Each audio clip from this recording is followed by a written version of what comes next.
আসসালামু আলাইকুম ভিউয়ার্স, আশা করি ভালো আছেন, সুস্থ আছেন, আলহামদুলিল্লাহ।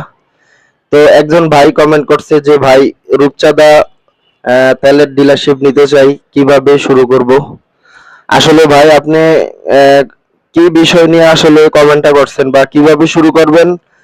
আপনার প্রফিট কত, আপনার কি অ্যাবিলিটি আছে কিনা? যেহেতু তেলের ব্যবসা, এখানে অনেক আপনার পুঁজি খাটাইতে হবে, সেটা আপনি অবশ্যই জানেন। তো আপনার যে বিষয়গুলা প্রথমে জানতে হবে, সেই বিষয়গুলা নিয়ে আমি বলবো যে ভাই, যদি কোনো কোম্পানির ডিলারশিপ নিতে চান তাহলে অবশ্যই দেখবেন মার্কেটে এটার কি চাহিদা আছে কিনা। যেহেতু তেলের ডিলারশিপ ব্যবসা, তো তেলের প্রচুর চাহিদা আছে, যে কোনো তেলই হোক। তো মার্কেটে যদি রূপচাঁদা তেলের আপনার যে অঞ্চলে ডিলারশিপটা নিতে চান, সেই অঞ্চলে দেখবেন কেমন চাহিদা আছে। রূপচাঁদা তেলের প্রচুর চাহিদা আছে কিনা, বিভিন্ন অঞ্চলে ভেদে বিভিন্ন কোম্পানির তেলের চাহিদা। তো রূপচাঁদা অনেক আগে থেকে আমরা নাম শুনছি এবং মার্কেটে প্রচুর চাহিদা আছে, তো দেখবেন আপনাদের ওই জায়গায় কেমন চাহিদা আছে। তো ভিউয়ার্স, যদি দেখেন চাহিদা আছে মোটামুটি, তারপর আপনার যে টিএসএম যে আপনাকে ডিলারশিপটা দিবে, তার সাথে কথা বলে নেবেন যে সে কত পার্সেন্ট দিতেছে এবং আপনাকে কয়টা রোড, কয়জন এসআর দিবে। তো আপনি সব মিলিয়ে দেখবেন যে আপনার উনি একটা আনুষঙ্গিক ধারণা দিবে যে এত টাকা লাগবে আপনার ডিলারশিপ নিতে।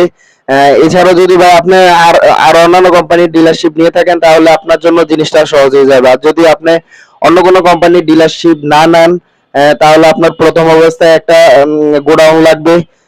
এছাড়া আপনার কয়টা গাড়ি নামবে, টিএসএম বলে দিবে। যদি আপনার রোড বাড়িয়ে দেয়, তাহলে দুই তিনটা এসআর হইলে আপনার তিনটা কোম্পানি থেকে তিনজন এসআর দিলে তিনটা গাড়ি লাগবে, তিনজন ডিএসআর আপনার মিল করতে হবে। আর কোম্পানি এসআর দিবে আপনার প্রোডাক্ট সেল করে দেওয়ার জন্য।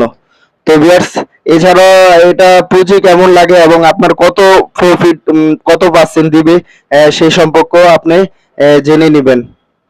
তো আশা করি ভিডিওটা যদি আপনাদের ভালো লাগে বা কাজে আসে, তাহলে অবশ্যই লাইক, কমেন্ট, শেয়ার, চ্যানেলটি সাবস্ক্রাইব করে রাখবেন। তো বিশেষ করে এই বিষয়গুলো আপনারা আগে দেখবেন, মার্কেটে চাহিদা কেমন, কত পার্সেন্ট দিবে, আপনার প্রফিট থাকবে কেমন, তিনজন ডিএসআর এর বেতন দিয়ে আপনার গোডাউন ভাড়া, কারেন্ট বিল এগুলো দেওয়ার পরে আপনার 50-60 হাজার কি থাকবে কিনা। তো এভরিথিং যদি আপনি বুঝে শুনে আপনি যদি ডিলারশিপ নেন, তাহলে অবশ্যই আপনি প্রফিট করতে পারবেন। তো বিষয় ভিউয়ার্স, যদি আপনারা যারা আমার যে ভাই কমেন্ট করছে, ভাই যদি আপনি না জানেন আর যদি না জেনে নিয়ে নেন, তারপরে কিন্তু আপনি সমস্যার সম্মুখীন হতে পারেন। তো এই বিষয়গুলো আগে বিস্তারিত জেনে তারপর ডিলারশিপ বিজনেসটা নেবেন। তো ভিডিওটা ভালো লাগলে অবশ্যই লাইক, কমেন্ট, শেয়ার, চ্যানেলটি সাবস্ক্রাইব করে রাখবেন। ধন্যবাদ ভাই।